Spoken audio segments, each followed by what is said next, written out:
سجدے میں جب چلے جاتے ہیں امام صاحب، اب کچھ لوگ آتے ہیں تو وہ انتظار ہی کرتے رہتے ہیں کہ ابھی میری رکعت تو شمار ہوگی نہیں، ایک سجدہ ہوا، پھر دوسرا سجدہ، پھر کھڑے ہونے تک کہ وہ کھڑے رہتے ہیں یا کوئی بات چیت کر لی یا ادھر ادھر دیکھتے رہے، امام کے وہ کھڑے ہونے کا انتظار کرتے ہیں، اس کو آپ کیا کہیں گے؟ حکم یہ ہے کہ جب نماز کے لیے آئیں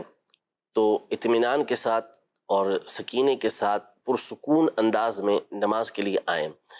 اور جتنی نماز ملی ہے وہ امام کے ساتھ پڑھیں، اور باقی جو چھوٹ گئی ہے وہ امام کے سلام پھیرنے کے بعد پورا کریں۔ یہ حدیث پاک ہے جو صحیح بخاری صحیح مسلم کے اندر موجود ہے۔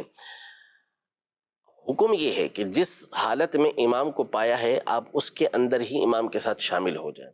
یہ جو بہت سے لوگ انتظار کرتے ہیں، بعض اوقات جیسے آئے مثال کے طور پر اللہ اکبر کہنا چاہتے ہیں کہ اللہ اکبر کہہ کے امام کے ساتھ رکوع میں شامل ہو جائے، تو امام سب کھڑے ہو جاتے ہیں، وہ جلسے کے اندر قومے کے اندر آ گئے۔ اب ہونا یہ چاہیے تھا کہ اب اللہ اکبر کہہ کے امام کے ساتھ قومے میں شامل ہو جاتے، انہوں نے کہا کہ وہ ہو رکعت نکل گئی، اب کھڑے ہو جائیں گے، انتظار کریں گے امام صاحب دونوں سجدے کریں۔ دونوں سجدے کرنے کے بعد